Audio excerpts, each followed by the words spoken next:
Boa tarde, gente. Começando mais um Café com Chefão, o programa onde as ideias se encontram, histórias inspiram e o futuro é traçado em cada conversa. Temporada Que Negócio é Esse? Temporada Que Negócio é Esse, como todos sabem, é onde nós conversamos com pessoas que realizam sonhos e esses sonhos somados à paixão se tornam grandes negócios. E hoje não vai ser diferente. Hoje nós vamos entrar no mundo da mototurismo, exatamente, mototurismo, realizar sonhos em duas rodas. E para estar conversando com a gente, eu estou trazendo Cado Gomes que é um especialista no assunto, é uma pessoa que está com mais de 50 mil seguidores na rede, faz um trabalho bacana na internet, e é isso aí, o Cado vai contar toda a sua trajetória no mototurismo. Boa tarde, Cado Gomes. Boa tarde, Márcio, boa tarde a todos aí. Muito obrigado pelo convite, pela oportunidade. E é sempre legal, né? Compartilhar as histórias da gente. Cara. Não, e espero que alguma coisa possa inspirar alguém. Vai. Você é uma inspiração, né?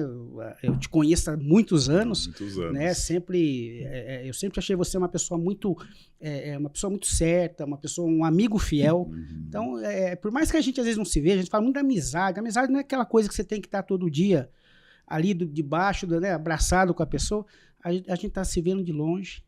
E eu tô sempre ali curtindo as tuas vitórias, né? A gente tá falando de filhos também. Uhum. Então, amigão, fica à vontade. Obrigado. A amizade não se mede por quantidade de horas juntas, mas é pela qualidade, é o querer bem, né? Então, vamos lá. É isso aí. Fala quem é o Cado Gomes para os nossos ouvintes aí. Bom, Cado Gomes, né? Eu brinco, esse apelido Cado vem da época que eu era criança. E aí, quando eu cresci com 5 anos, que eu descobri que meu nome, na verdade, era Ricardo, para mim era engraçado. Então, eu brinco com todo mundo que meu nome é Cado e o apelido é Ricardo, né? Mogiano. Bacana. Faço 60 anos já esse ano. Já posso pegar minha carteirinha de idoso. Não, ainda não. Pô, você tá fazendo mototurismo, cara. Não tô longe disso. Não. E assim... Dando um resumo rápido, depois a gente vai aprofundar nessa história. Você era do mercado corporativo, que eu sei. Eu fui sempre trabalhei na área de tecnologia da informação TI, então toda a minha formação profissional, acadêmica, sempre foi em TI. Sempre gostei muito de TI. Nos conhecemos quando trabalhei na Júlio Simões, né? Delícia, você lá no cara. RH, eu na área de antigo CPD, Centro de Processamento de Dados. Mas aí, em algum momento da minha vida, eu estava cansado não de TI, mas do mundo corporativo, queria buscar mais propósito para a minha vida do que cargo, do que salário. E aí foi quando eu fiz uma grande mudança, né? Chutei o balde, né? Como se diz, em 2012. E aí, a partir de 2014, comecei a trabalhar profissionalmente com mototurismo. Sempre fui apaixonado por moto. Eu ia falar isso agora. Sempre tive moto. Desde meus 18 anos, né? Desde que eu tirei carta, sempre tive moto. E aí me dediquei, né? Me dediquei a isso e aí muitas mudanças, o caminho nem sempre é fácil, né? Mas o começo é difícil. O estalo para o negócio foi quando? Que ano? Então, aconteceu assim, né, Márcio? Quando eu dei uma chutada no balde do mundo corporativo, eu confesso que eu não tinha nada em mente. Eu não sabia, não foi assim, ó, eu vou sair do mundo corporativo porque eu vou trabalhar com mototurismo. Eu estava cansado de ficar num escritório, Sim. 4 paredes, e ser escravo da empresa. Era uma empresa americana, né? Norte-americana, muita cobrança, muita exigência, te cercava de benefícios, mas eu estava me sentindo meio assim, já partindo para uma depressão. Eu sentia que não era um caminho legal. E eu sabia que eu tinha que romper com aquilo. O que eu ia fazer, eu não sabia ainda. Eu queria ser mais dono da minha agenda, mais dono da minha vida. E aí, em 2012, o que eu fiz? Eu pedi férias, né, para o meu chefe na época. Na época, eu era diretor de Soluções Fiscais Brasil, então tinha um cargo bom, tinha 180 funcionários abaixo de mim. Então, tinha uma situação muito legal e não estava feliz. Aí eu pedi férias e foi uma briga para que eu conseguisse 30 dias de férias. E eu consegui. E aí, na época, eu peguei essas férias e fui fazer uma viagem sabática. Eu sempre gostei de moto e fiz uma viagem literalmente para o fim do mundo. Eu fui para o Ushuaia, que é o lugar mais austral do hemisfério sul. E foi uma viagem de 32 dias, acho que deu 13 mil quilômetros. Mas foi assim, uma viagem assim, totalmente programada? Não, agora eu vou viajar meio que Não, Meio foi que meio na engraçado. louca, né? Foi assim, a única programação que eu tive, eu pus na cabeça que eu ia viajar ia em pra lá. novembro de 2012. E o Tá. destino era lá. Já tinha feito algumas outras viagens maiores, mas não tão desafiantes como essa. E como eu me sentia um motociclista experiente, né? Então, toda a experiência que a gente acumula é importante, mas cada novo desafio é um desafio, né? Tudo que a gente aprende serve, mas a gente tem que tomar um certo cuidado com o excesso de autoconfiança. E eu achava que eu já era um motociclista experiente. Falei, não, eu só sei que eu vou para lá, eu quero chegar no Ushuaia e vamos embora. Ushuaia, tô chegando, né? Tô chegando, vai lá, vai ser tranquilo, imagina. Moleza. Tô acostumado a andar de moto. Mas aí, assim, eu já tinha andado aqui muito pelo Brasil, já tinha viajado na Europa, mas a Europa é outra realidade. Europa, você viaja para a Europa, parece que você está sempre numa cena de filme, né? Tudo maravilhoso, tudo é lindo. Dá vontade de tomar um café, daqui a pouco já aparece um lugar maravilhoso para você tomar um café. E na América do Sul, Patagônia é outra pegada. A Patagônia é um dos lugares menos habitados do planeta, a pegada é outra. E eu não sabia de nada disso. E fui. E a viagem deu certo, foi uma experiência maravilhosa, cumpriu o propósito de ser uma viagem sabática, mas assim, tudo que podia de dar errado na viagem deu. Tive problema de pane seca, tive problema de ficar sem hospedagem em algumas cidades, acabou o dinheiro, o peso argentino e não arrumava lugar para trocar, e sim, aconteceu de tudo. E aí, quando eu voltei, isso me deu um estralo. Eu falei, caramba, viajar de moto não é só você subir na moto e sair, né? Falei, trabalhei minha vida inteira em informática, com planejamento, implantando sistemas, fazendo gestão de projeto. E, e fui tão negligente numa viagem de moto. E aí comecei a me interessar muito por essa questão do planejar melhor uma viagem, a importância, e não só de moto, né? Qualquer viagem que a gente vai fazer, de avião, de ônibus, de carro, você estudar um pouco para onde você está indo, como é que é a cultura local, e a gastronomia, para tirar proveito disso, os pontos de atenção, cuidados. E eu fui cada vez pegando mais gosto por isso. Então, eu já tinha saído do mundo corporativo, porque quando eu voltei dessa viagem sabática, no primeiro dia de trabalho, eu fui na sala do meu chefe e pedi as contas. Pedi as contas e falei, foi... Na época eu achei assim, fiz a melhor coisa da minha vida. Aí depois cai a ficha, você fala, bom, e agora? Cadê a conta? Cadê aquele negócio da conta? Aquele dinheiro que caía todo final do mês, né, na conta. Mas, enfim, né? A gente tem que tomar uma decisão. E uma coisa, até já aproveitando para comentar sobre isso, né, é muito engraçado. Porque o ser humano, como um todo, ele não gosta de sair da zona de conforto. Não. Né? Não gosta. Ele quer ter tudo junto. Quer ter tudo junto. E às vezes tem coisas que estão incomodando e a gente fala, poxa, mas será que eu devo? Será que eu não devo? E a certeza a gente nunca tem, né, Márcio? E tem uma frase que eu aprendi ao longo da minha vida que diz o seguinte, na vida, tudo antes de melhorar, piora. Primeiro piora para depois melhorar. Eu quero emagrecer, ficar sarado. Você vai ter que entrar na academia, você vai ter que cortar um monte de coisa que você gosta, você vai ralar, você vai emagrecer lá no final, vai ser legal, mas esse processo... Então, o processo de transformação, ele tem um preço, ele exige, né? Tem um tempo também. Você tem que abrir mão de coisas, tem que superar medos, o processo de transformação é doloroso, você não quer sair da zona de conforto, mas não tem jeito. Grandes mudanças, você não consegue pular essa fase, né? Então, você tem que estar muito determinado naquilo que você quer para você não desistir no caminho. Porque quando eu fui, né? Quando eu saí em 2012... Você foi empreender, né? Você saiu para empreender. Então, quando eu saí em 2012 do mundo corporativo, eu continuei durante 2 anos prestando consultoria. Estava legal. Financeiramente estava bacana. Falei, não, mas não é isso ainda que eu quero. Não é E quando eu parti para o mototurismo, um mundo novo, porque quando eu fui fazer consultoria, era consultoria do que eu conhecia, do que eu tinha trabalhado nos últimos 30 anos da minha vida. Quando eu fui para o mototurismo, o seguinte, eu sempre fui viajante de moto, mas agora eu não conheço o negócio mototurismo, né? Então foi difícil. E a responsabilidade, né, cara? Você vai levar um pessoas, levar grupo. E a gente sabe que a moto tem que tomar todos os seus cuidados, você está trabalhando ali com sonhos. Às vezes, pessoas que estavam ali 10 anos juntando dinheiro para realizar aquele sonho. Então, você tem que entregar a melhor experiência possível para a pessoa. E aí, no meio do caminho, você vai, né? Pedra para cá, pedra para lá, tropeça aqui. Putz, será que eu estou fazendo a coisa certa? Aí você pensa em desistir. Então, por isso que é importante, né? Quando a gente tem um sonho, tem um alvo, a gente está muito determinado, né, para não desistir. E não desistir. E eu sempre gostei muito de ler, e aí, engraçado, se você vai buscar aí algumas histórias inspiradoras, né? Do pessoal da Starbucks, do próprio Steve Jobs, Sim, da pô. Pixar, da KFC e várias outras aí. Walt Disney.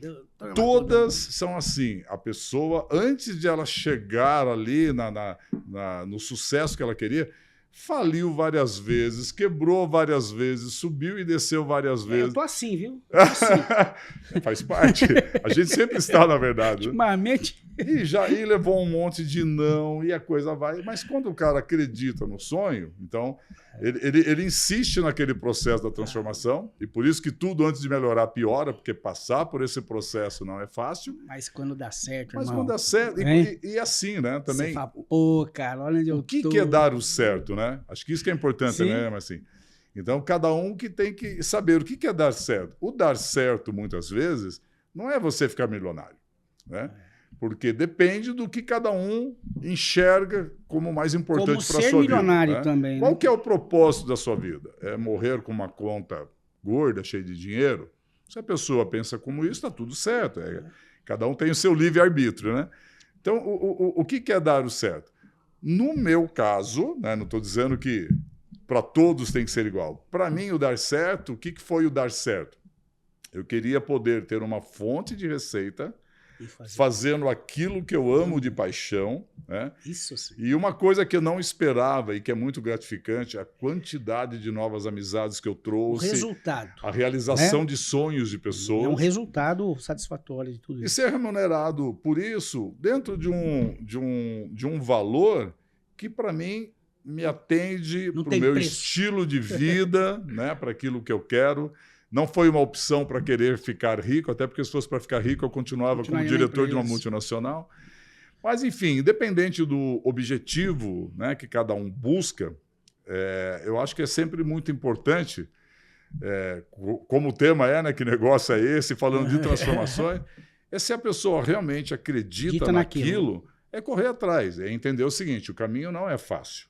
Vai ter muitos tombos, né, tropeços, mas ela continuar insistindo para que uma hora ela realmente alcance. O caminho não é um estralar de dedos. Mas né? Tudo isso, cara, o que você está falando, realmente é importante as pessoas, né, prestarem atenção. Vocês que estão empreendendo aí, né, no que negócio é esse, mas o apoio da família também conta muito, né? No seu caso, fundamental.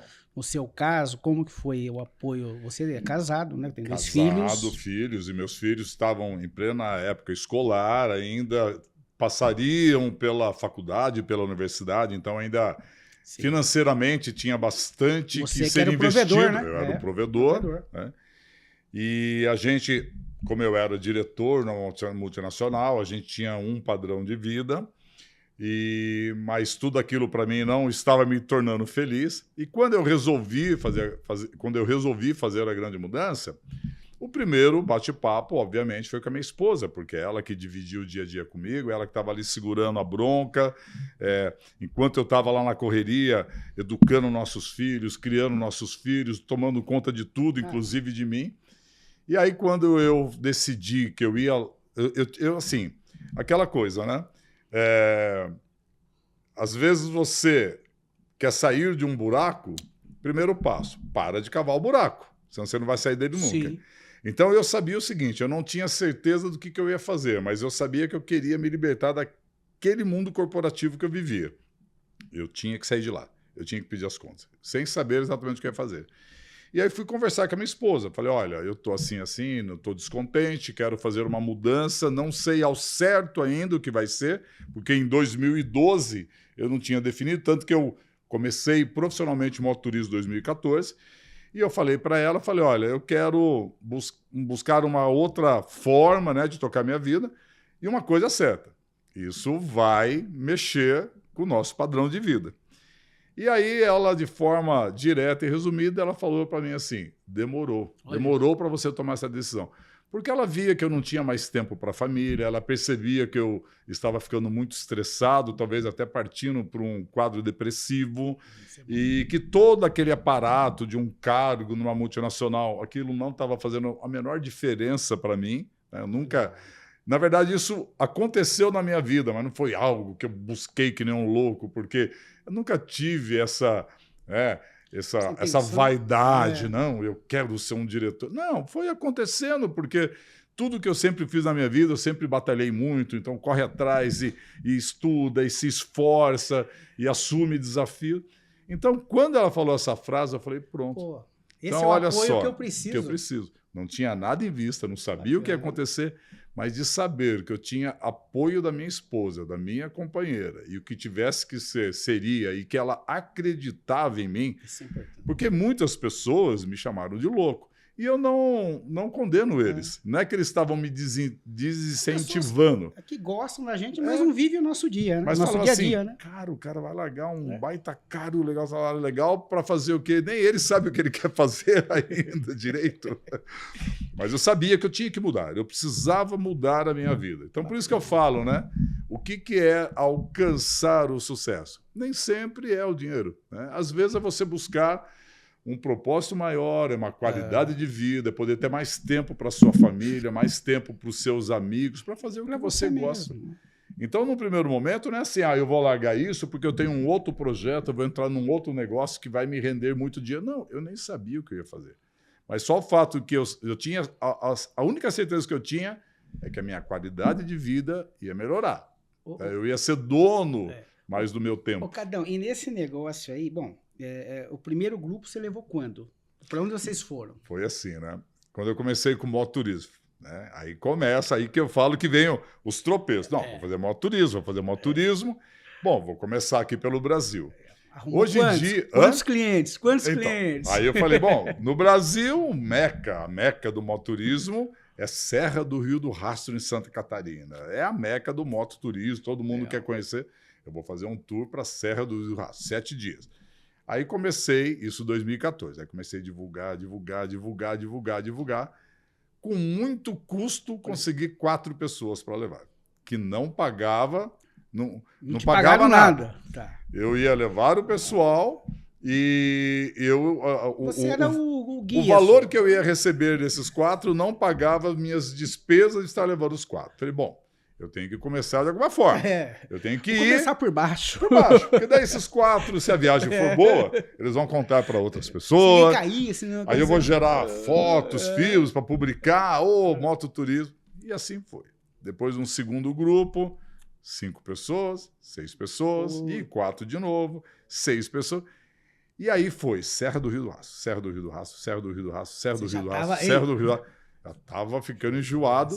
Se bem que lá é maravilhoso, né? Mas naquela época, muito seguido. A moto já não queria ir mais. Eu ia sozinho, já podia vendar ali a moto ia.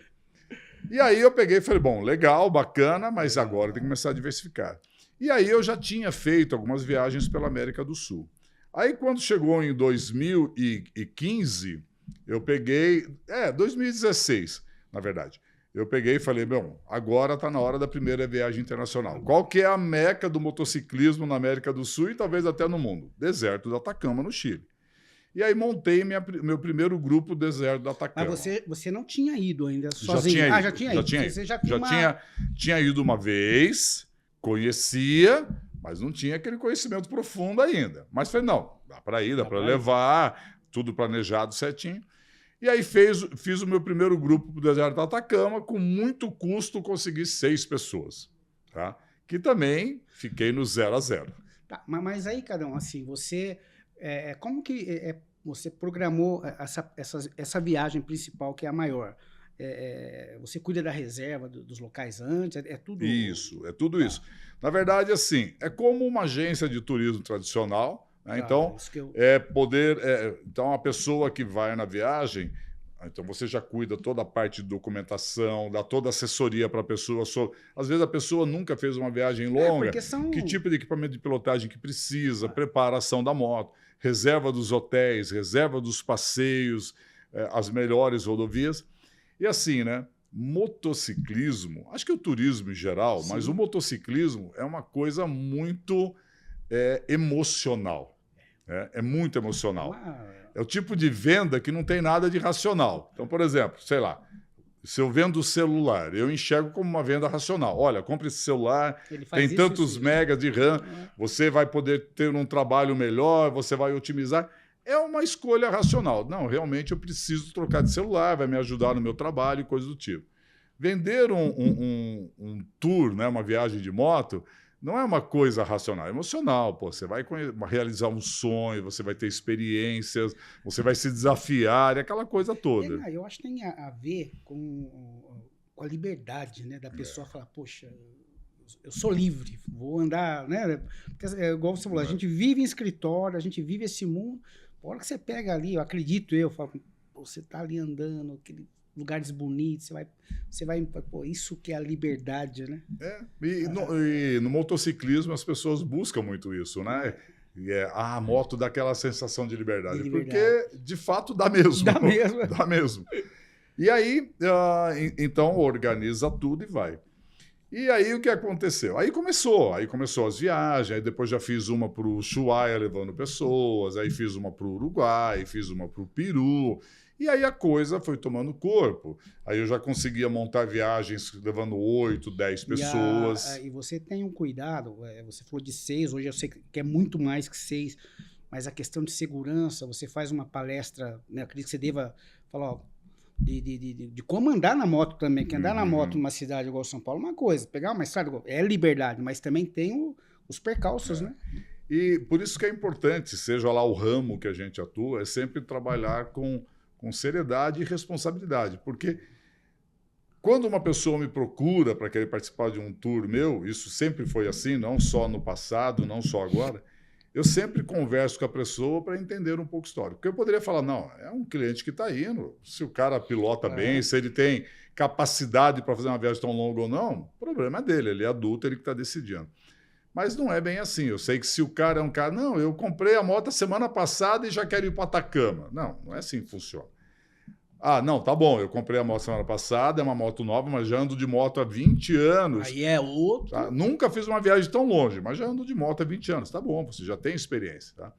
E eu já falei não algumas vezes. Em situações assim. Já falei algumas vezes. Acho que você não está preparado, né? Já teve até uma vez que a pessoa ficou até brava comigo, mas eu falei, olha, tudo bem, você quer ficar bravo. Eu sempre falando de uma forma transparente, de uma forma educada. Não dizer, você não está preparado. Não, sempre tentando explicar. Falar, olha, para a segurança do grupo, para a sua segurança, eu acho que você deve primeiro treinar um pouco, pegar um pouco de habilidade com a moto e não comprar uma moto há um mês atrás e já quero ir para Atacama. Tá. E o cara ficou bravo comigo. Eu falei, olha, tudo bem, é um direito seu, mas talvez...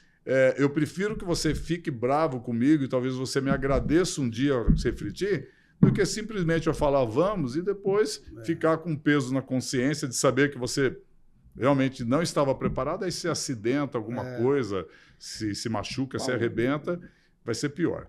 Qual o erro assim, que você acha que, você falando sobre isso, qual o erro que esses motociclistas mais cometem na viagem? Você fala, pô, os caras...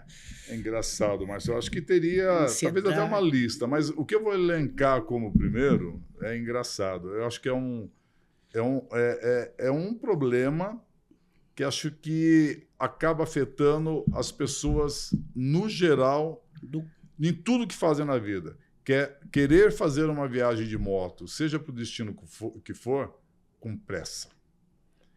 É a tal da pressa, né? É a correria. Não, uma viagem que você precisaria de 15 dias para fazer. Eles querem... Não, eu só tenho uma semana e vou fazer. Por que eu digo essa questão da pressa?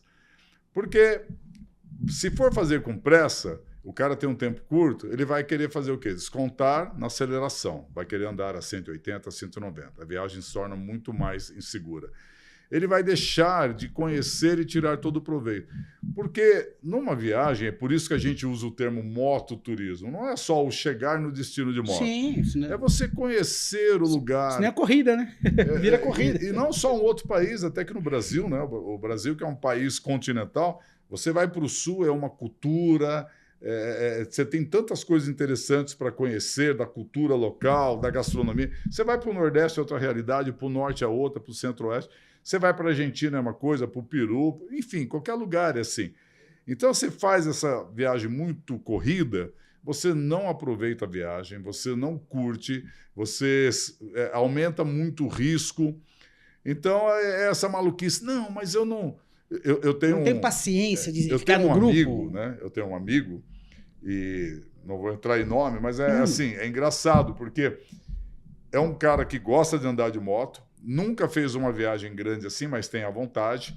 É um empresário bem-sucedido, então ele tem condições financeiras de fazer, ele tem uma empresa estruturada, uma empresa grande com funcionários, que pode deixar, mas aquela coisa do dono que começou uma empresa pequenininha e cresceu muito, e assim, a empresa não roda se eu não estiver aqui, ela não vai para frente, então eu tenho que estar aqui no negócio. E nunca fez, tá? Porque eu não posso sair. Ah, quanto tempo que é uma viagem dessa, cada um? Pô, Atacama é 20 dias. Não posso, eu tenho no máximo uma semana, não dá, e nunca. Conclusão, na Covid, pegou Covid, ficou entubado, quase que foi, né? Só não foi porque a esposa tomou aí a dianteira, conseguiu contratar aí uma equipe médica de primeira e conseguiu recuperar ele, graças a Deus. Cara, gente finíssima. Mas, conclusão, entre o tempo que ficou internado e tudo mais, ficou 3 meses afastado da empresa. Fora sequelas, né? Fora sequela, porque ficou 3 meses entubado. Quando voltou, ele não conseguia nem comer sozinho, aquela coisa toda. Então, é um amigaço meu, um amigão, irmãozão mesmo, que eu amo de paixão. E aí, isso que aconteceu com ele, falou assim, me fez refletir, eu acho que todos, na verdade, deveríamos refletir, né? Essa questão do tempo. Ah, não tenho tempo, não tenho tempo. Pô, a gente não tem tempo para a gente, para ser feliz, para o trabalho, trabalhar 12 horas por dia, 14 horas por dia. E muitas vezes a gente não precisa daquilo, está trabalhando para aquilo, por quê? Porque eu quero ganhar mais, eu quero comprar uma casa maior. É engraçado como é que o ser humano... Não tem nada de errado nisso. A gente conquistar as coisas, Léo, mas às vezes o ser humano não tem freio, né? Ele só... Para ele... E a felicidade nas coisas materiais é muito rápido, né, Marcinho? É aquela coisa, é exatamente isso que eu ia falar. Eu paguei, eu quero uma semana conhecer e voltar. Eu falei, pô, cara, a paisagem é linda, você, né? Tem uma história, correria, né? E tudo tem uma história, né? Você vê que nem eu sempre uso a questão da compra de um carro novo como exemplo. Você comprar um carro novo é uma delícia. Pô, comprei o carro que eu queria, que delícia. Aquele cheirinho de óleo. Você sai da concessionária, passou 1 mês, 2 meses, 3 meses, pum, acabou. Acabou. Então, esse amigo, aconteceu isso com ele. Então, ele viu o quê? Graças a Deus, ele sempre viajou, né? Mas a viagem de moto em si, ele deixava... Mas isso que aconteceu, ele refletiu? Não, refletiu. Então, é engraçado isso, né? A gente nunca tem tempo para gente, mas tem tempo para o serviço, tem tempo para aquilo. E, de repente, a gente adoece, vai parar numa cama. Você passou por situações, né? Mas assim, você sabe bem que é isso. Então, eu acho que uma coisa que é um grande mal da humanidade é essa questão da pressa para tudo.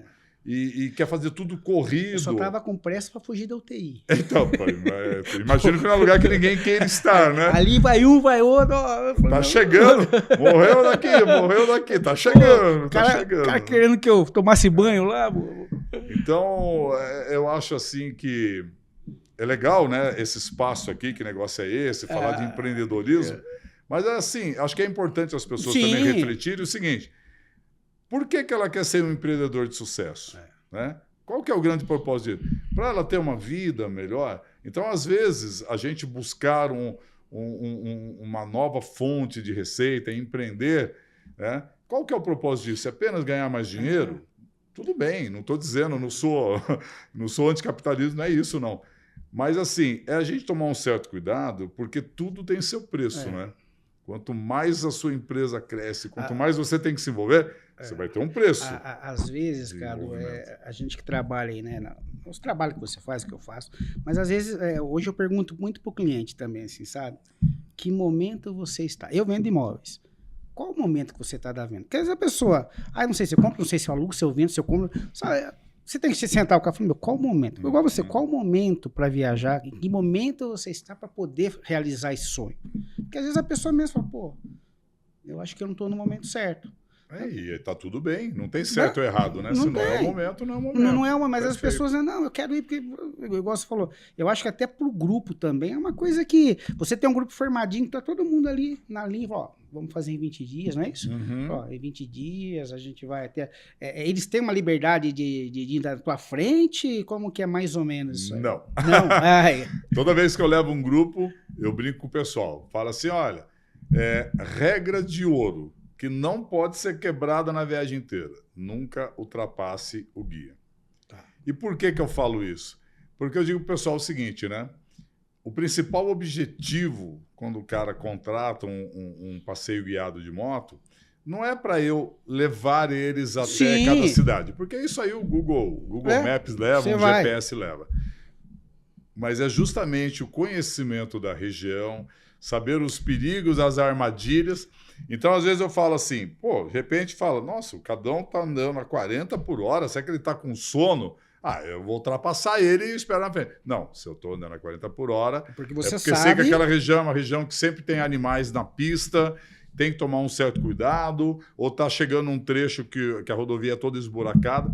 Então, por isso que eu combino com o pessoal, não pode passar o guia, porque o meu principal objetivo não é levar ele para mostrar a estrada, é levá-los em segurança e trazê-los de volta. E você estudou eu acho que cada ponto tem uma história. Você conta a história também? Eu procuro, até porque a partir do momento que eu resolvi trabalhar com turismo, então eu sinto a obrigação de fazer a lição de casa. Estudando sempre as rodovias, sempre me atualizando, sempre antenado. Algum marco importante do local, né? Olhar, inclusive, como é que são as leis, né, de cada país. Tá. E, principalmente, a parte do turismo. Quais são os lugares... E, lógico, olhando para o meu público. Porque o turista, o motociclista turista, ele adora os marcos turísticos. Então, por exemplo, vamos pegar Peru, que é um país maravilhoso. Então, você vai fazer uma viagem de moto, o cara quer conhecer Machu Picchu, o cara quer voar de avião nas linhas de Nazca, o cara quer conhecer o Lago Titicaca, que é o lago mais... Mas o que mais que ele quer? Ele quer pilotar pelas rodovias mais lindas. Ele quer ir conhecer esses lugares de moto, mas qual que é a rodovia mais linda para ir daqui até aqui? Que muitas vezes não é o caminho mais curto, né? Então, só que o que eu acho importante para quem trabalha profissionalmente com turismo é ir além. Por exemplo, o Chile é um país que é muito rígido em relação à bebida alcoólica. Você pode estar numa praia, num calor absurdo. Você não pode entrar num bar, pegar uma cerveja e sair bebendo na rua. Se você vai na praia no Chile, você não pode levar um cooler com bebida alcoólica. Né? Então, eles têm muitas restrições em relação à bebida. Isso você já passa por Então, você tem que saber que é assim que funciona para passar já para o pessoal saber, né? Para não... Alguém já foi preso lá, Cadão? Não, ainda não. Né? Ainda não. O bom é que assim, o pessoal, eles são... Se de repente o turista comete esse erro, aí se tem uma polícia, ele chega educadamente, né? Fala que não pode e fala que você tem que descartar, né? Mas é lógico, aí o cara não descarta, não obedece, aí o pau come. O papo muda, o pau come, aí a borracha vai cantar. Por exemplo, você pode estar o maior calor do mundo no Chile, você não pode tirar a camisa e andar sem camisa na rua. Caramba, cara. Então, eu sempre procuro estudar isso, né? Que nem agora. Eu tenho alguns roteiros montados já pela Europa. E eu estou querendo fazer um, que é Portugal e Espanha, que eu já conheço, legal. E o Marrocos, ele tem um apelo muito legal para mototurismo, porque tem umas serras lá alucinantes com curva. Cara. Só que o Marrocos é um país de cultura muçulmana. Então, antes de levar um grupo, você tem que entender onde você pode ir, não pode ir. Se tem lugares que se eu levar... Se as mulheres vão na garupa, como é que é essa questão? Tem que estar com lenço na cabeça, não tem? Então... enquanto eu não tiver as informações, estudar isso muito, é para não entrar numa fria, não arrumar um problema. Então, eu acho que, como eu disse, não só de moto, qualquer lugar, para a gente tirar o melhor proveito possível, não se envolver num estresse desnecessário, aproveitar, é conhecer o local que você está indo, estuda um pouco dos costumes, da cultura, da culinária. Você dá uma ideia e depois você vai reforçando. Aí eu dou uma geral pro pessoal e você vai reforçando pelo caminho. O Cadão, e o que não pode faltar na bagagem aí do turista? Bom, você fala na bagagem de fato de física. De física, você fala. Na verdade, assim, numa viagem de moto, a regra de ouro é menos é mais. Quanto menos bagagem você leva, melhor. Porque você ir viajar com a moto muito pesada é desconfortável. Tá? Então, a roupa de moto vira roupa para o dia a dia. Porque, por exemplo, numa viagem de moto, você vai para um lugar frio, não dá para você levar 2, 3 jaquetas. O volume é absurdo. Então, a própria jaqueta de moto vira a jaqueta de pilotagem. Né? Então, você não deixar de levar os itens principais, são as roupas certas, mas um pouco de cada. O que eu sempre passo para o pessoal que viaja comigo e para todo mundo em geral. Não importa se a viagem vai ser 10 dias, 15 dias, um mês, é roupa para uma semana. Que dá um volume pequeno, você vai lavando pelo caminho e dá para se ver. Agora, tem alguns países que você tem cuidados adicionais, que nem o Peru, por exemplo. O Peru, você raramente vai achar no Peru um posto de gasolina com uma loja de conveniência. Quem viaja de moto, que nem quando a gente viaja de carro aqui no Brasil, a gente aproveita aquela parada no posto de gasolina, abastece, vai tomar um café, vai comer um salgado, vai fazer um lanche. No Peru isso é muito complicado. Tá? E quando você passa em vilarejos mais pobres, você tem uma recomendação de você nunca tomar água que não seja mineral. Então, por exemplo, numa viagem no Peru, o que não pode faltar na bagagem, além do tradicional? Você sempre ter um lanche e água. Tá? Sempre ter um lanche e água. Quando você viaja para o Ushuaia, não tem esse problema dos postos de gasolina. Mas como é uma região, uma das menos habitadas do planeta, às vezes você vai passar por um posto de gasolina, o próximo é daqui a 250, 300 quilômetros. Às vezes você vai fazer uma parada no meio caminho para descansar, se você não tiver um lanche, também uma água. Então tem assim aqueles itens que são os indispensáveis, levar as roupas certas e as quantidades certas. Né? Então, por exemplo, camiseta de algodão não é uma coisa legal. Leva tipo dry fit. Por quê? Menos volume, no dia a dia você lava, seca rápido e mais leve. Sim, né? Verdade. Mais leve. Então tem essas dicas. Então, toda vez que organiza um tour, a gente tem toda a fase de preparação antes de partir para o tour. Tá? Então, aí, durante essa preparação, como são pessoas de várias cidades e estados diferentes, sempre usando a tecnologia, conversas online, e aí vai dando toda essa instrução. O que a pessoa precisa se preparar de documentação? Olha, tem que ter passaporte, pelo menos com 6 meses de validade. Se for usar o RG, é permitido, mas não pode ter mais que 10 anos de emissão. De bagagem, você tem que levar isso. Preparação da moto, tem que ter isso, para poder partir para a viagem para não ter aquelas surpresas que poderiam ser evitadas. Né? Se a gente convida o Marcelo Harada para essa viagem, ele ia levar o secador de cabelo. Ia levar o secador de cabelo. Você lembra? Eu ia ter uma preocupação maior com ele, porque ele ia dormir na moto. Ele ia dormir na moto. Cadão, falando de moto, assim, é lógico, todo mundo tem um sonho. É lógico que muita gente já comprou essa moto sem conversar com você. Uhum. Você faz uma análise da moto, você fala, olha, essa moto, é lógico, tem a ideal e tem algumas que você pode falar, essa dá, mas às vezes você vai ter um problema na viagem. Isso acontece? Então, tem duas realidades aí, né, Márcio? O pessoal que viaja comigo e o pessoal que assiste minhas lives, que participa de alguns cursos que eu faço, que eu também tenho essa parte de mentoria, consultoria. Então, é assim, qualquer moto, quando eu digo qualquer, é qualquer mesmo, pode ser uma Bis, uma Pop 100, com qualquer moto você vai para qualquer lugar do planeta. Tá? Isso é fato. Tem pessoas que já foram para o Alasca de Pop 100, de Bis, pessoas rodando o mulo, pessoas que já foram para o Ushuaia com moto de 50 cilindradas. Pô, cara, eu achava que... É lógico que você tem que respeitar as características da moto. Se você ir com uma motinha de 50 cilindradas para o Ushuaia, você vai levar o triplo do tempo, aquela coisa toda. O conforto, né? O conforto. O desconforto, né? Não é nem o conforto, é o desconforto. Porque o ponto é esse, né? Qualquer moto vai para qualquer lugar do mundo, mas não qualquer motociclista. Eu digo assim, pessoal, mas é sério? Fala, tem pessoas rodando o mundo de bicicleta. Não tem. Que não tem um cavalo, um HP de potência. Né? Então, qualquer moto vai.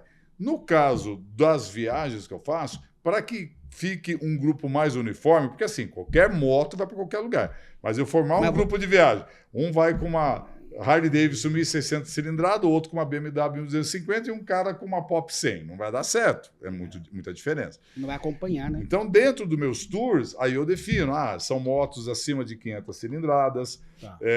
Quando é uma viagem para o Atacama, que vai ter altitude, sim, se for uma moto com injeção eletrônica, pode ser antiga, não tem problema. Mas se é uma moto antiga carburada, não, porque vai dar problema na altitude, a falta de oxigênio, a moto carburada, se não tiver reloginho, vai dar problema. Então, no caso do mototurismo, dos grupos que eu levo, eu coloco algumas regras que é para poder equalizar um pouco, né? Isso no mototurismo. Mas uma coisa é fato, né? De repente, quem estiver aí nos assistindo depois, falar, poxa, eu tenho uma moto 125 e sempre tive esse sonho de conhecer o deserto do Atacama. Eu acho que não dá. Dá. Com certeza dá. É só a moto estar legal, manutenção bacana, a pessoa saber que vai levar um tempo maior, a moto vai cansar, mas se ela se sentir de fato preparada e fizer a lição de casa, ela vai tranquilamente. A questão da manutenção da moto, você dá umas dicas antes, porque assim, às vezes o cara acha que a moto dele levou numa pessoa não tão especializada, né? Levei aqui na rua de baixo e tal. Você não checa nada. Você fala, ele assina um termo que ele é responsável. Ele é responsável pelo equipamento. Como eu também não sou um cara que manjo de mecânica, sim, a recomendação que eu dou é muito simples. Você tem que levar numa oficina de confiança, tá? E você faz um checklist para ele. E você vai ter que falar o seguinte, olha, você vai rodar X mil quilômetros com essa moto e para a região que você vai enfrentar altitude, variações de temperatura e tem que fazer uma revisão completa, né? Porque essa questão que você me perguntou, mas qual que é a melhor moto mais adequada? E a gente até brinca, cada um, qual que é a melhor moto para fazer uma viagem? Meu amigo, a que você tem na garagem da sua casa. Se é essa que você tem agora, é com ela. Porque às vezes a pessoa fica preocupada, tem que trocar a moto. Aí ele troca a moto, aí ele gastou toda a grana, tem uma moto bacana, mas não tem mais o dinheiro. Não vou. Então é o seguinte, se o cara tem que decidir entre uma coisa ou outra, pega a motinha que ele tem, a motinha tá bem cuidada, tá bem conservadinha, faz uma revisão bonitinha, troca, deixa ela teteinha. E aí pega aquele dinheirinho que ele ia trocar a moto e sai para viajar. Cada um, por exemplo, assim, o iniciante, vai eu aqui, eu não tenho nem carta de moto, mas eu tenho um sonho de ter uma moto, eu sei que eu vou ter. Só que eu brinco com meu filho, é uma Harley Davidson que eu quero. Mas todo mundo sonha com uma Harley. Esse iniciante aqui, qual o conselho que você daria? Falou, acha legal, tô assistindo. Vamos ver que eu rodei, fiz viagenzinhas de 200, 400 quilômetros, fim de semana, aí durante um tempo. Acredito que eu não esteja preparado ainda, mas eu sou iniciante. Falou, quando que eu vou poder ingressar aí no teu... Eu acho que não dá para decidir um tempo exato, porque cada pessoa tem o seu time, né? Mas a localização, você falou, você está começando, então eu vou ter uma turma... Você tem uma turma para iniciante? Não sei se é uma ideia. Não pelo seguinte, porque hoje em dia... eu já quase que não faço mais viagem de moto pelo Brasil por falta de agenda mesmo. Então, todas as viagens que eu faço são viagens muito longas. Muito longas. 6 mil quilômetros, 7 mil quilômetros, 12 mil quilômetros. Então, acaba não se encaixando. Mas também tem que ser o piloto super experiente? Às vezes, não.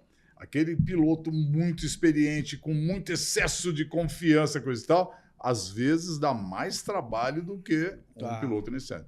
Eu acho que o que seria o grande segredo, Márcio? A pessoa já está se sentindo confortável, máquina e equipamento. É que nem quando a gente tira a carta de carro, né? A gente tira a carta de carro, aí depois já vai dirigir, é tudo muito mecânico, né? Eu tenho que pisar na embreagem agora, deixa eu olhar aqui para pôr assim. A coisa está travada, né? Aquele medo na rua. Aí vai indo, daqui a pouco você está primeiro, você nem olha mais para o campo. Você não é o expert, não é o super piloto, mas você se sente que você está mais habituado. Eu acho que na moto é igual. E assim, sempre uma pilotagem preventiva e defensiva, né? É você pilotar com muita atenção, porque a moto exige isso, Sim. né? Muita atenção. Então, eu vou dar um exemplo, que foi muito legal até. Eu fiz uma viagem para o Ushuaia ano passado. E foi uma pessoa, uma mulher, que até comemorou o aniversário dela de 53 anos durante a viagem. Pô, que bacana. Ela nunca teve moto, nunca teve carta de moto. Ela começou a andar de moto há 2 anos. Ela resolveu com 51 anos de idade que ela queria aprender de moto e quem sabe viajar de moto. Foi, tirou carta de moto, foi treinando. Então, não é uma motociclista experiente em termos de quantidade de viagem, mas se sentia segura. O ano retrasado foi viajar para Atacama, foi e voltou tudo bem. Bacana, e parabéns. O ano passado foi para o Ushuaia comigo. Fez 2 viagens super desafiantes. Então, se for olhar, quando ela me procurou para ir para o Ushuaia, falou, olha, Cadão, eu tenho moto só X tempo. Eu falei, vixe Maria, já quer ir para o Ushuaia. Mas daí ela começou a falar, olha, mas aqui no Brasil eu já fui, nesse curto tempo, pô, já fui para cá, eu já fui para lá, já viajei para cá, já viajei para lá. Opa. E aí você vai sondar, né? Fui dar uma olhada nas redes sociais dela, realmente tinha foto, ela viajando tudo que é lugar. E ela falou, eu já fui para Atacama, tinha lá um monte de foto dela na Atacama. Eu falei, caramba, então ela... Então essa vem. O tempo de pilotagem ela é curto, mas ela já adquiriu uma experiência, ela já se sente segura. E foi, voltou, pilota muito bem. Eu acho isso importante. Agora, e o garupa? Você assim, olha, nunca foi, viajou pouco, não sei se é tão desconfortável em 2 pessoas, a questão de segurança também, você também aconselha, desaconselha? Aí também cada caso é um caso. Às vezes o que acontece?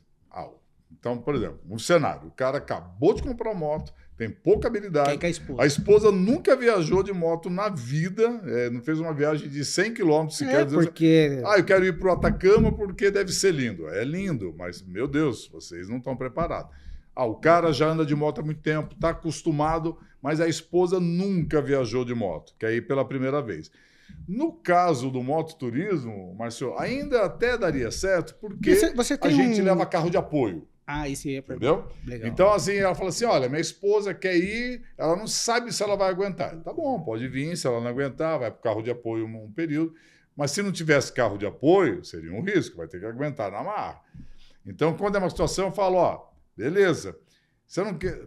Pega um final de semana, faz uma viagem com ela de 300 quilômetros, que seja, pelo menos para ela sentir. Até não só se ela vai aguentar fisicamente. Será que ela vai gostar mesmo? Pegar a estrada, vai pegar uma chuva aí no meio do caminho, vai passar um frio.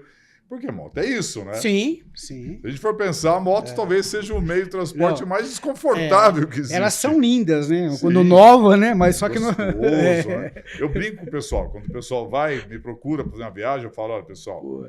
Os lugares são lindos, os lugares são maravilhosos, mas tem aquele papo da expectativa e realidade. Para chegar nesse lugar maravilhoso, tem dia que a gente vai andar 700 quilômetros, tem dia que vai passar frio pra caramba, vai pegar chuva, vai passar por lugares feios, vai pegar estrada esburacada.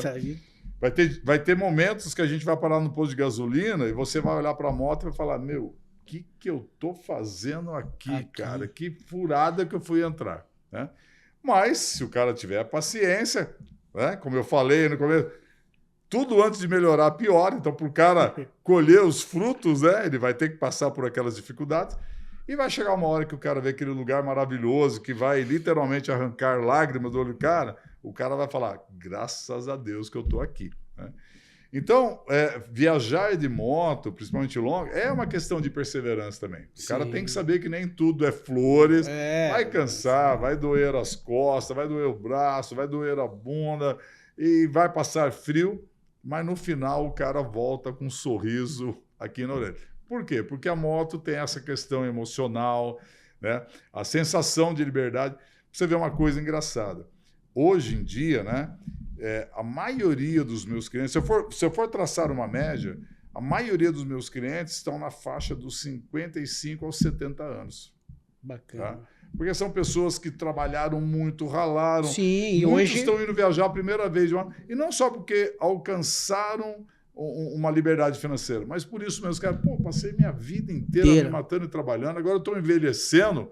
Agora eu preciso realizar meus sonhos, eu quero viver essa experiência, então se permitindo a se aventurar, né? A viver uma experiência, ele sabe que não vai ser fácil, então isso é muito legal, cara, isso é muito legal. E você também sabe as melhores épocas para se viajar também, não é... O cara me liga, vamos em janeiro, vamos em fevereiro, não, tem uma... Tem, e a melhor época tem muito a ver com isso também, né, mas assim, de o cara poder... ter a melhor experiência. Então, por exemplo, Cadão, vamos em julho para o Ushuaia? Cara, Você está preparado para pegar menos 20, menos 25 graus, Puta. ficar preso na estrada com neve, Puta, rodovia bloqueada e não poder chegar lá? E essa questão, mas assim, por isso que eu falei, né? A importância de a gente estudar o local. Vou pegar o Peru como exemplo, de novo. Diferentemente da maioria dos países no mundo inteiro, no Peru, dependendo do que se pretende fazer, a época de verão é baixa temporada. No mundo inteiro, verão é sinônimo de alta temporada. Sim, né? sim. No Lá Peru, por quê? Machu Picchu, que é uma das sete maravilhas do mundo. E todo mundo, e realmente é um lugar assim, maravilhoso, é mágico, cara, é uma coisa indescritível você chegar naquele lugar. Então, muitas pessoas que vão viajar para o Peru querem conhecer Machu Picchu. Claro. Né? E o que acontece? Na época de verão, chove muito, porque Machu Picchu está numa posição do Peru ali que já pega uma região da floresta amazônica, chove demais. Normalmente, em janeiro, o parque fica o mês inteiro fechado. Tá. Então, se a pessoa não se informa, verãozão, vou viajar para o Peru. Chega lá, vou fazer o passeio para Machu Picchu. Meu amigo, não está tendo passeio, o parque está fechado, porque essa época chove muito.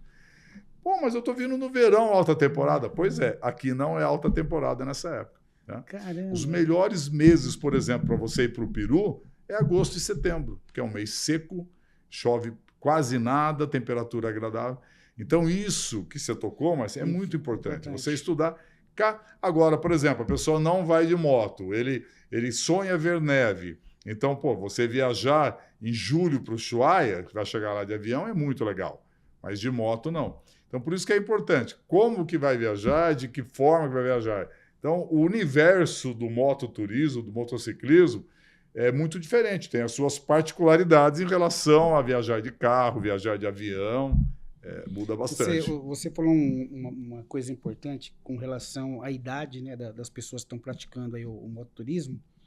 Mas, assim, a questão física conta, cara? Conta. Você fala, olha, né, é lógico, a gente não vai pedir um exame médico do cara, mas, assim, você dá uma... Eu tento, assim, principalmente você quando toma algum remédio, alguma coisa ou não? Não precisa, tá? Tá. Mas conta assim, Márcio. A pessoa tem que ser um atleta, tem que estar com tudo em dia, fazendo... Não precisa. Não precisa. Mas, ela estando com a condição física melhor, ela vai sofrer menos, tá? Vai sentir menos dor no braço, menos dor nas pernas, menos dor na coluna. Região de altitude judia. Né? Então, se a pessoa tem uma boa condição física, ela vai sentir menos impacto. Tá? Se a pessoa já tem um problema cardiorrespiratório, cardiovascular, né? Se a pessoa está muito acima do peso, isso vai judiar dela na região de altitude. De pessoas de 55 para cima, né? Que geralmente... Que nem, por exemplo, região de altitude, uma mulher grávida só pode ir para uma região de altitude acima dos 3.000 metros se o médico atestar. Não tem risco de vida, mas a pessoa vai passar muito mal, vai acabar não aproveitando a viagem. Então, a condição física ajuda. Então, quando vai viajar, tipo, a pessoa vai viajar comigo. Eu não vou pedir exame médico, nada. Mas daí eu vou falar assim, bom, legal. A viagem para Atacama é região de altitude. Você tem algum problema respiratório? Eu tenho, que nem já teve caso que a esposa tinha asma. Falei, olha, eu não sou médico, não sou eu que vou falar.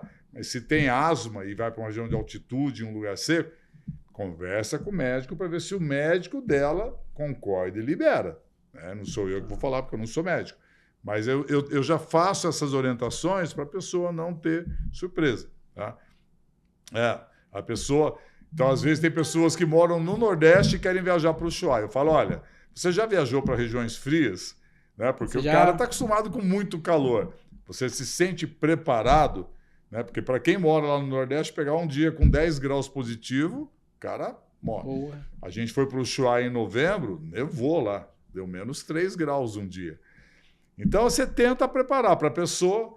Porque é muito ser humano, né? Ele só olha o glamour da coisa do lado positivo. Sim. Né? Mas você tem o lado também desafiador do negócio, para chegar até a premiação. Você tem uma preferência, cara, do Peru ou Atacama?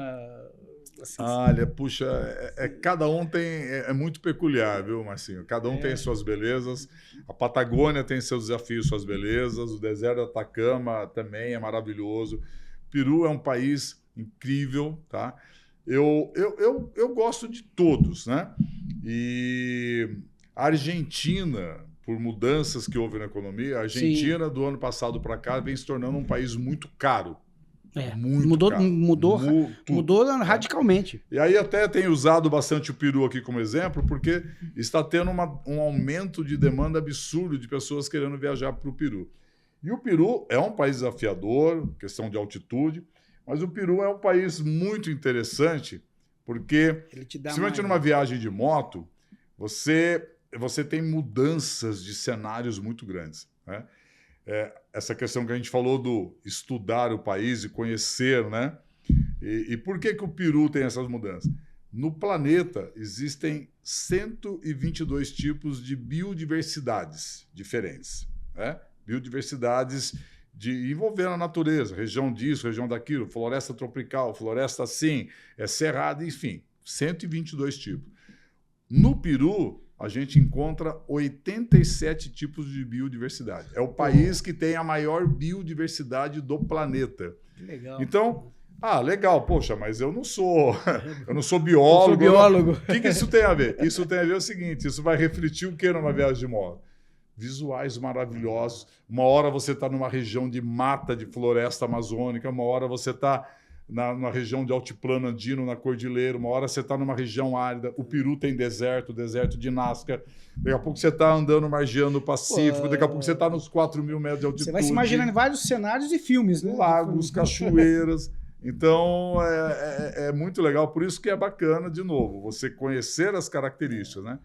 Então, hoje em dia, eu diria assim, na América do Sul, o Peru oferece uma diversidade muito grande, mas a Argentina é maravilhoso, o Chile é maravilhoso, o Uruguai é um país bacana, mas para motociclismo é um país muito plano, não tem aquelas estradas maravilhosas, né?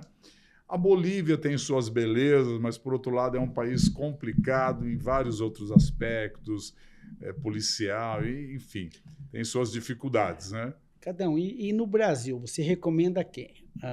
Estou começando aqui, fala, Marcinho, vai para tal lugar. Começa nesse local. Olha, assim, principalmente para quem está mais aqui nessa região sudeste, centro-oeste, eu sempre recomendo muito o que eu chamo de serras do sul do Brasil, que tem várias serras que são assim muito desejadas para o motociclismo. É ir conhecer a Serra da Graciosa, que sai ali de Curitiba e desce ali para Morretes, para Antonina, conhecer a Serra do Rastro, em Santa Catarina, que é maravilhosa, conhecer a região dos cânions ali no Rio Grande do Sul, conhecer, o que mais que a gente vai ter aí? Morro do Campestre, Serra da Rocinha. Então tem um circuito aí de serras pelo sul que é muito legal. E o que é bacana do sul, né? Uma cultura muito rica, mas isso a gente encontra no Brasil inteiro. Sim. Uma culinária muito legal e estradas boas. Um outro roteiro, eu acho muito legal também, Estrada Real, que vai pegar Minas Gerais, São Paulo e Rio, mas é mais Minas Gerais. Também é um mergulho na história, estradinhas vicinais gostosas, culinária mineira, não precisa nem falar, né? Sim. Então, assim, são destino bacana, porque assim, como eu falei, a viagem da moto, ela tem que ter conciliar o local com a jornada, né? Que nem uma vez vai valer a pena, né? Vai valer a pena. Vai valer a pena.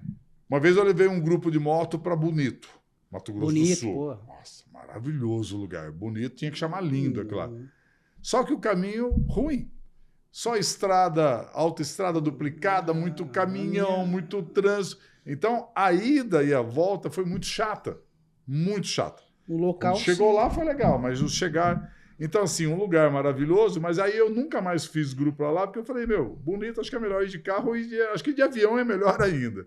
Não é uma viagem interessante, pelo menos saindo daqui, né? Pode ser que vindo de outros estados tem estradas mais bonitas, mas saindo daqui de São Paulo vai para lá, o caminho é muito chato, o caminho é muito ruim.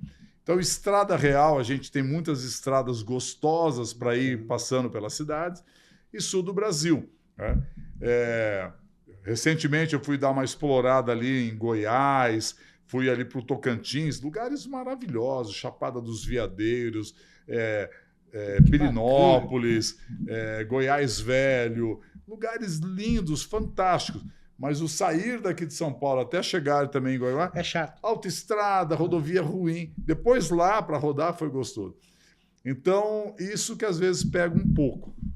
Não, legal. Legal. E de comida, assim, você que já deu uma aula aqui de viagem, aqui, precisa andar mais cadão aqui, viu? Comida exótica, cara. Teve, assim, alguma... Ah, tem. Sempre tem. O pessoal, como, não como, isso é para comer, não tem uma... Tem. Tem comidas exóticas, mas que a maioria das pessoas experimentam, e tem comidas exóticas que elas são estranhas. Vou dar 2 exemplos. No sul da Patagônia, no Chile, mas principalmente lá no sul da Patagônia, Ushuaia, aquela região, tem uma iguaria do mar, que é o tal da centoia. O que é a centoia? Um peixe. É um caranguejo gigante. É um caranguejão desse tamanho. O bicho é uma bitela. Dá para 5 pessoas fora. Dá, cara. É muito grande. Então, ela é uma coisa exótica. E a maioria dos restaurantes lá que servem as centoias ficam nos aquários. Elas estão lá vivona, mexendo. E aí você vai escolher uma menor, uma maior, dependendo de quantas pessoas estão. Aí eles vão levar na hora na cozinha e já e prepara na hora e traz aquele bichão no prato assim, cheio de perna de... É um prato exótico. Gosto de caranguejo. Se você for aqui no Nordeste comer um caranguejo, também. A carne é igual. É igual. É um prato exótico. Agora, no Peru, tem um prato exótico que é muito comum lá na cultura deles, que eu não tive coragem de comer ainda, por causa da forma que o prato é servido, e ninguém das viagens que eu fiz ainda experimentaram, que é o que eles chamam de cuy. O que é o cuy? É um porquinho da Índia. Eles comem muito no Peru. E esse cuy, eles pegam um porquinho inteiro... Mas não mostra ele vivo, não. Cara, mas ele vem no prato que parece que ele tá vivo. Né? Porque assa ele inteiro. Tadinho. Ele vem inteiro com a cabeça, com os dentinhos de fora, colinho. Caraca. Cara, é muito esquisito. Esse é exótico demais e é muito estranho. E sei lá se é gostoso. Dizem que é gostoso. Esse eu nunca tive coragem de experimentar, cara. Pô, manda cortar um pedacinho e manda, né, cara? Podia ser diferente, né? Tira o couro dele, corta a cabeça. Cardão, e superstição aí? Você tem alguma superstição aí de... Sei lá, alguma coisa que você... Alguma coisa religiosa que você fala, olha, vamos sair, vamos... até porque a gente não sabe quem vai, né? Às vezes é evangélico, pessoas de outra religião, mas tem alguma... Olha, acho que superstição talvez não, né? É aquela coisa, dentro daquilo que eu acredito, né? Eu tenho eu me identifico muito com a doutrina espírita kardecista, né? Mas, assim, eu sou uma pessoa que eu acho muito importante a gente sempre respeitar as escolhas dos outros, né? Poxa, eu sou, sei lá, eu acho... Tem uns absurdos, né? De repente o cara é corintiano, o outro é palmeirense. E ele se mata. Os caras vão no estádio, esse cara é gente boa, são pais de família... Mas por causa de uma questão de time de futebol, se trombam na saída do estádio, se pegam, trocam porrada. Não estão respeitando. Sabe? Uma coisa... Pô, o que tem? O cara quer torcer para A, o outro quer torcer para B. Então a gente vê hoje muita intolerância, né? Religiosa, no futebol, política, essa polarização política, né? Mas ali apaga tudo, né? Então, quantas famílias, amigos, primos, irmãos que brigaram e perderam até amizade por questão política. Então eu sou uma pessoa que respeito muito. Então, dentro daquilo que eu acredito, o que eu penso, né? Não seria uma posição conformista, Márcio, mas até pela questão kardecista, a gente está aqui nesse mundo, né? A gente está numa passagem apenas para a gente poder evoluir e cada um vai passar por aquilo que veio para passar, né? Então, o que eu sempre falo, porque numa viagem de moto, eu não vou dizer que é uma superstição, mas o que eu mais cuido? Mais importante do que orientar o pessoal na preparação da moto, da bagagem, o roteiro do hotel. Para a viagem ser de sucesso, é você conseguir reunir 16, 18, 20 pessoas que nunca se viram na vida, que vão ficar 20 dias juntos. E ser um ambiente legal. Porque eu sempre falo, pessoal, o seguinte, na minha opinião, só tem duas coisas que estragam uma viagem de moto em grupo. Se acontecer algum acidente, claro, você vai tomar todo o cuidado, vai conduzir o grupo com cuidado, né, aquela coisa toda. E ainda assim pode acontecer uma fatalidade. E a outra coisa é quando o ambiente... Não está legal. Né, usando o termo aqui do interior, meu Jean, quando azeda o pé do frango. Azedou o pé do frango, ia ficar aquela situação chata, grupo de vídeo. Né? Então, isso é muito ruim. Então, a coisa que eu mais prezo durante a viagem, mais tomo cuidado, é para manter esse clima. E por mais que eu me esforce, não depende só de mim. Então, o que eu faço? Cara, se eu vou reservar hotel numa cidade e não tem hotel para todo mundo, eu vou procurar outro. Por quê? Ah, não, pessoal, eu vou ter que pôr em 2 hotéis. Vai um grupo para cá, outro para lá, você já começa a criar divisões, já começa a criar panelas. É complicado. Né? Ah, cada um, quando você leva grupo, por que você não leva um guia a mais e divide em 2 grupos para ficar mais fácil? Não. Porque você vai criar panela. Então, por exemplo, chegou no hotel, podia falar, pessoal, agora chegamos aqui no hotel, o resto do dia é livre para cada um. Não, o cara vai chegar lá, o que eu faço? Não, às vezes tem pessoa que não quer ir, quer dizer, meu, pessoal, 15 minutos aqui na recepção, vamos sair, tem um bar da hora aqui, vamos lá fazer um happy hour. Cara, às vezes eu tô morto, por mim eu queria cair na cama. Não, mas tem que manter esse pessoal. Porque é o seguinte, eu tô trabalhando, eu não posso ser cansado. Claro. O cara tá viajando, realizando o sonho dele. O cara tá em êxtase, tem que levar ele para passear. Então, o que eu converso? Quando eu faço o briefing com o pessoal, antes da viagem, moto, preparação, equipamento. Quando a gente está na noite anterior no hotel, todo mundo junto, o que eu mais converso com as pessoas é o seguinte, pessoal, chegamos até aqui. Cada um sabe a quantidade de dias que vai ficar fora, se vai deixar problemas no serviço, a esposa que ficou em casa, saudade do cachorro, sabe quantos quilômetros vai rodar. Eu falei sobre o desafio para todo mundo. Então, agora é relaxar, pessoal. E o seguinte, respeito com cada um. Se você se estressar durante a viagem, ninguém aqui tem nada a ver com seus problemas. Então, eu cobro muito do pessoal o quê?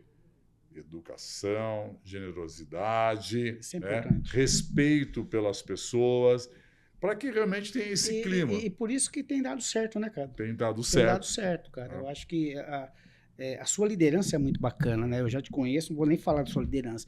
Gente, a gente está chegando no final, né? Tenho certeza. Passa rápido. Passa muito rápido. Eu queria falar pro pessoal aqui. Eu me senti numa viagem com ele aqui. Ele falando, eu falei, me imaginando lá. Gente, olha, muito legal receber o Cado, independente da nossa amizade. Foi um podcast que eu tenho certeza um dos melhores que eu pude realizar, buscando que ele, sabe, contasse o máximo sobre que negócio é esse dele, né? E agora o Cado vai fazer as ponderações aí, redes sociais, onde você acha o Cado, tá com dúvida? Ele vai deixar o telefone. É com você, Cadão. Vamos lá. Hoje, a principal rede social que eu utilizo é o Instagram. Então, eu estou lá no Instagram como @Cado, né, C-A-D-O, Cado Gomes, on road, né, R-O-A-D. Então, é Cado Gomes na estrada. Cado Gomes on road. No YouTube, eu estou lá como youtube.com/Cado Gomes. E assim, mais do que todas as dicas que eu dou lá sobre roteiros, sobre viagens, o que eu recomendo, né, vocês seguirem, porque o que eu mais procuro fazer lá aqui, é transmitir inspiração, né? Mostrar viagem, depoimento de pessoas, mostrar lugares maravilhosos, justamente para que cada um possa se inspirar, né, e realmente criar coragem e partir aí para a realização do sonho. Mas dá medo, uma viagem longa. Meu, na dúvida, vai com medo mesmo. Né? Eu sempre brinco com o pessoal o seguinte, eu talvez tenha tomado algumas decisões na minha vida por vencer medos. O medo é importante, mas o medo ele é o maior bloqueador, ele é o maior inimigo dos sonhos. E eu uma vez vi uma frase que também mexeu muito comigo, que é o seguinte, tudo que você quer está do outro lado do medo. E eu até Tatuei essa frase aqui para nunca mais esquecer. Então é isso, pessoal. Me siga, fico à disposição. Lá no meu Instagram, até para ficar mais fácil, entrou na minha bio, tem meu contato, tem meu WhatsApp, tem meu telefone, tá tudo lá. E se um dia eu puder, né, de alguma forma, inspirar vocês a realizar um sonho... Já né? inspirou, pô. Bom, é isso. Muito obrigado. Pô, então vocês façam igual eu vou fazer. Eu vou me candidatar no carro de apoio. Boa, vamos embora. Filmar.